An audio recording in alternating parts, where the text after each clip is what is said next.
Now, from Wish TV, this is The Zone Extra, presented by Franciscan Health Sports Medicine. Coming up tonight, a legend retires. We're joined in the Coach's Corner by Jack Keefer to look back at an incredible career. Plus, meet a pair of brothers from Indianapolis who will play together in the Big East next year. It's very exciting. We're very humbled and blessed, and just ready to get this opportunity going. And looking for a repeat, Carmel girls tennis sets its sights on another state title. We really want to be able to do that with this team because I love all the girls on this team so much. We have such good chemistry that it would just be so cool if we could do that again. An all-new Zone Extra starts now. Hi, everybody. Good evening to you, and welcome to the Zone Extra. I'm Anthony Calhoun. What a show we have for you tonight. In the Coach's Corner, he just retired after 50 years overall and 46 years at Lawrence North. The legendary Jack Keefer is here in studio with us tonight. You won't want to miss that conversation. Plus, as the track and field state tournament gets underway, our Olivia Ray heads to Roncalli and introduces us to high jumper and future Indiana Hoosier Eli Crouch. Also, we take a look back at some of the top plays of the year, and we catch up with Paul Neidig of the IHSAA and our Ask the Commissioner segment. Stick around for all of that. But first, it's sectional week in girls tennis as action begins across the state yesterday. As a matter of fact, last year the tournament ended with Carmel winning the team title. It was the 11th overall championship for the Hounds girls tennis program, and Carmel enters this year's postseason ranked #1 in the state. If the Hounds are able to defend their title, they would tie North Central for the most girls tennis championships in state history. Having like goosebumps after winning, it was like the coolest feeling ever. So I really want to be able to do that with this team because I love all the girls on this team so much. We have such good chemistry that it would just be so cool if we could do that again. It's been really awesome so far. Our team chemistry is really, really good, and we all are really close, and it's just really fun to get to play with all the girls. I think we know ahead of time, no matter where we are, we always have to play our best and try our best, and that's what we go for every time. It's high school tennis, and even if we win or lose, it'll be fun. But yeah, I think winning, the key is definitely to stay loose, not be nervous, and just remember that we have a great team, and that's still going to be fun no matter what.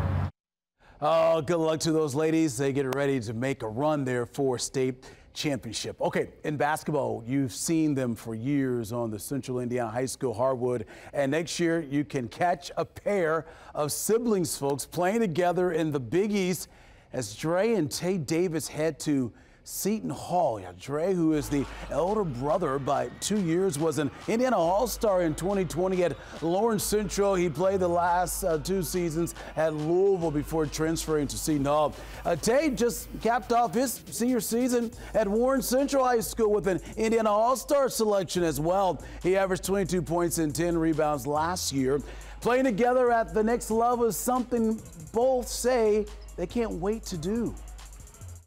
It's super exciting. It's like a dream come true almost. Like, a lot of people don't get to play with their brother in college. So, being able to play with him in college, it's going to be extraordinary. I think it's always been our dream to play college basketball. Kind of starting to be able to see that, we can play together. Towards the end of his senior year was something that we were definitely looking forward to going into this his freshman year, my junior year. This is very exciting. We're very humbled and blessed, and just ready to get this opportunity going. Another thing we did was package deal. We wanted to go where we both felt our heart was at, and that's where Seton Hall landed. There was a lot of wars, fought a lot of one-on-one playing. They always say iron sharpens iron. Like you said, nothing's easy. One of you got to come take it, So, it's kind of fun being able to grow up and show him the ropes, being his big brother. Oh, I love that story right there. All the best to them. Okay, folks, time for a break, but we are just getting started here on the Zone Extra tonight. Glad you're with us. Up next, it's the Coach's Corner. You all know the face, retiring Lawrence North boys basketball coach, our good friend here, Jack Keefer. He's hanging out with us tonight. Cannot wait to talk to Coach. And still ahead, he's looking to end his high school career on a high note in the state tournament. We're going to issue to our Athlete of the Week from Ron Colley. That's on the way. This is the Zone Extra, presented by Franciscan Health Sports Medicine. The Coach's Corner, presented by Junk King. All right, folks, we are back here on the Zone Extra. Anthony Calhoun here with you tonight. Time now for a special edition of the Coach's Corner.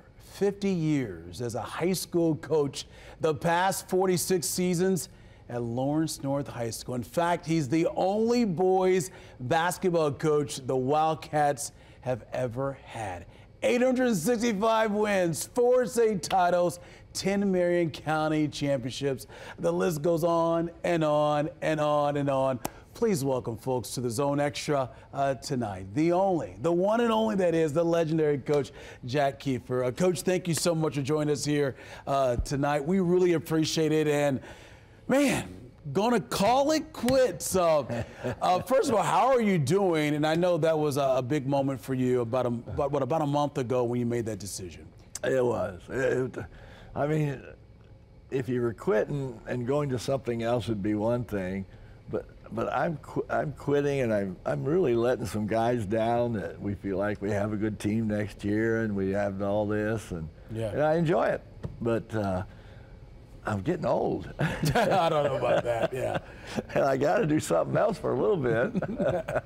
Well, you know, talk about your journey, incredible journey there at Lawrence North. 1976, when you walked in that door, did you ever dream or imagine that you would be there for 46 incredible years and just, you know, the championships you've won? I mean, did you ever think it would be that good? No. Back then, NCC was a powerful conference. That, you know, and right now I feel like the MIC is a powerful conference around. Yeah. And so it's things have changed so much. It's unbelievable. Yeah, you know, when you think about what you've done in your career, why now? Why was the moment ready for you right now to call it, says it's time to move on and kind of retire here? Well, I just, at some point, you've just got to let go. And I'm 18 years beyond my normal, my buddies were all retired. I'm 18 years beyond that. And so at some point, you got to say, whoa, you got to get realistic. I bought a cabin down in Brown County in Nashville, and I thought I want to do more with that. And my wife's been chasing me to Friday and Saturday night games for 46 years, and I just want to. She tried to, back in the 90s, she tried to talk. She could get transferred to France with AT&T, and so she said, well, they have basketball in France, you can come over there. And I talked her out of it. And so we've been there a couple times, but this time we're going to take, now don't laugh at me, we're going to take a back roads bicycle ride with about 4 other couples. Okay. And I checked electric bike. That's okay. Hey, so we're going to do that in June and kind of live a little bit. I love it. You know, your first state championship title back in 1989 was your first one. I remember you saying this after your press conference when you announced that you were retiring. They were asking you, what's your most memorable moments being there? And you had mentioned the state championships. Why is that? Oh, the kids today and the parents today, and no one understands where basketball was back in 1989 or even before that. I mean, I can remember when I was at Oak Hill and when I was a player, we'd all just jump in the car or bus or whatever, and we'd go to the state championship game. So wherever it was, Hinkle in the first few years that I went, was every school had their leather jackets on. People don't even wear those anymore. But they had their leather jackets on, and they were there to watch the state championship game. Well, now it's just different, and I understand why it's different. There's schools that have had great experiences, but when you win, you got 20 minutes. One guy cuts that net, one guy cuts this net, get the ladder out of the way, get your go. That's right. And we probably celebrated for an hour and a half back in '89, right. you know. And so it's just everything gets watered down at a certain point. You know, this is still amazing to say this. 3 state championships in a row. What was it like for you during that time period, you know, to win that type of state championships and knowing how competitive it was when it comes to high school basketball here in the state of Indiana? Well, we had a lot of guys drop us on our schedule. They didn't want to play. That's right. They'd seen enough of Greg Oden and Mike Conley. That's right, and Mike Conley. Yeah. They'd seen enough of them. Yeah. But it was something, and you know, the normal guy said, "Well, God, you had those 2 players. That's no wonder you won." Well, George McGinnis, somebody coached him for 4 years, that's right. and he didn't win 3 of them. Yeah. And so I credit that to my staff and to those 2 kids and the teams that were with them, the guys that were playing with them. It's hard when you're the marked guy, and we won 50 in a row. Unbelievable. And we were the marked team, and it wasn't easy. One night we were on our way to Fort Wayne to play a very good team. A kid named Johnson was up there, and going to Tennessee, and another kid, the coach's kid. And Oden couldn't play. He sprained his ankle, and I'm nervous. I'm walking up and down. Mike Conley comes up to me and says, "What's wrong with you?" I said, "Well, the big guy's not here. You do know that, don't you?" And he said, "Coach, we're all right." And I said, "Well, we won 48 in a row. I hate to drop it right now." He says, "Coach, we'll win. We'll win." Well, he got, you couldn't make him shoot. He'd throw right in the middle of the game. He'd throw the ball to some kid that's not a very good shooter, and I said, "What did you throw it to him for? You had a shot." He said, "Well, he hadn't scored yet." Yeah. You know, and so he only averaged about 14 that year, and he had 38 that night, and said, "Was that good enough for you, Coach?" We worked out for us. That was good. Yeah. Well, Coach, we got something special for you. What an incredible career you've had, and you would definitely be missed on the sidelines. But once you take a look at this, something special for you, my friend. All right. Coach, I want to thank you so much for taking your time in life, make your vocation, teaching young men how to become better on the floor, but also how to become better human beings in life. And Coach, I'm sure your list is long of kids that have come back and contributed to their communities, whether it be in Indiana or another country. And just thank you for choosing to do your work in the eye of the public, developing young men for the future. So, Coach, enjoy retirement. You've earned it. 50 years is a great number to end on. What's up, Coach? This is Mike Conley. Just wanted to say congratulations on an unbelievable career. Thank you so much for what you've done for me and all the players before me and after me. We wouldn't be here without you. Really do appreciate it. I hope you enjoy it. Spend some time with the family. Hopefully talk to you soon. Hello, Jack. It's Governor Eric Holcomb. Congratulations, Coach, on your retirement after 50 slam dunk years of coaching Indiana high school basketball. With over 800 wins, 800. Your lasting legacy on the sport we all love is nothing but net. Jack, all the best to you and your family and all the adventures ahead. That was quite, that was very good there, my young man. Wow. Listen, you deserve it, and I echo everything that they said about you, Coach. It has been a pleasure to cover you and your teams, but I say thank you for just the impact you made off the court for so many young people's lives and those young men that you coached. Well, we had fun. That was the key. We had fun. The kids all enjoyed it, and my wife fed them half their meals some weeks because we were going all the time, and everything was just a good family atmosphere. Well, thank you so much for joining us tonight here on the Zone Extra, and enjoy retirement, my man. You truly deserve it, okay? Okay, we're going to take no problem. We're going to take a timeout. Stay ahead here tonight on the Zone Extra. It's our athlete of the week. One of the state's best height jumpers is from right here in Indianapolis. You'll meet him coming up. Also on the way, it's time to take a look at our favorite plays of the season right here on the Zone Extra. This is the Zone Extra, presented by Franciscan Health Sports Medicine. We're back here on the Zone Extra. Anthony Calhoun here with you tonight. The Central Indiana track and field scene has quietly featured several great high jumpers, and our Olivia Ray has more on one of the top high jumpers in the state from Roncalli. Standing at just 6 feet tall and weighing in at 140 pounds, Eli Crouch has never had the size advantage in his sport, but it hasn't stopped him from competing among the nation's best. I'm just trying to prove everyone wrong, you know? That's exactly what motivates me right there. Seeing that everybody not thinking I'm the best until I go out there and jump, and I prove everyone wrong, and I've been doing that. The Roncalli senior has tied school records as a state qualifier and appeared among the USA's top 30 high school high jumpers. And while defying gravity, he's also had to defy some oddities in his career. Crouch's sophomore season was erased with the rest of the 2020 spring sports, followed by a junior postseason filled with a little high-flying adversity. In junior year, the goal was to jump about 6'4" and have a shot to get to the state meet.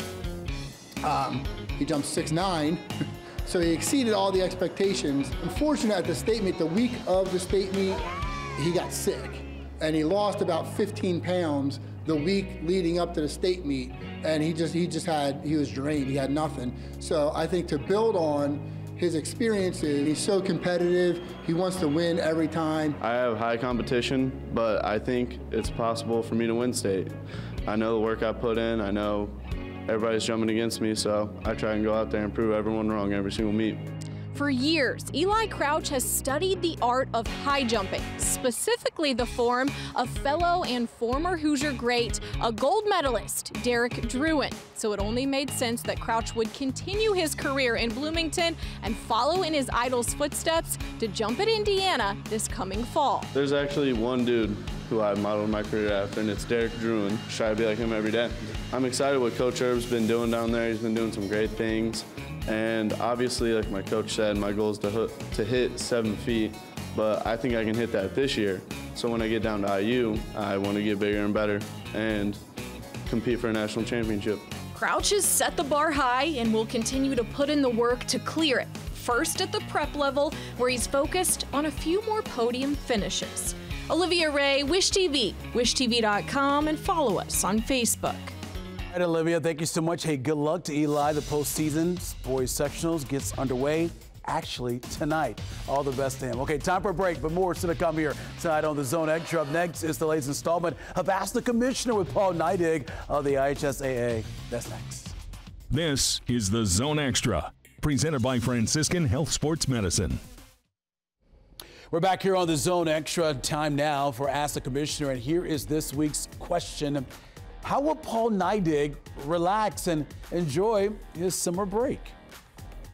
You know, summer break is always an exciting time as an educator. It was a chance to celebrate the year a little bit, but also step back, reflect on what you need to do to get better in the future, and also recharge the batteries a little bit. And a new family tradition that I have is that my brother's family and my sister's family and my family all pick out a vacation spot together, and we go during the month of July, and all the cousins and grandkids now, and everybody gets a chance to enjoy each other, enjoy family time as a group. And then we'll do that later on in July. We're going to head up to the state of Michigan this year and really look forward to that time. And that's probably my biggest recharge week of the year.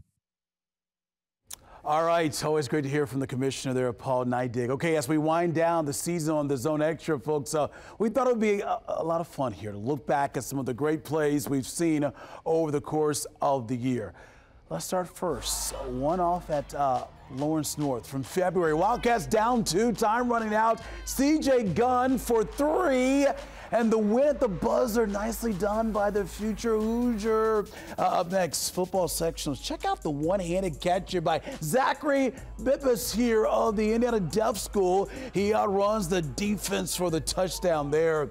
And in soccer, Bishop Chattar's Brianna Mules here. Take a look at this shot from distance Are you kidding me? Wow. Those are a look at our favorite plays of this year. Man, what a year it has been here. All the great action here on the Zone Extra. Hey folks, thank you so much for watching the Zone Extra. We greatly appreciate it. We got one more show to go that's coming up next week. Thursday night, you know the deal, right here on Wish TV at 7 o'clock. We'll see you then.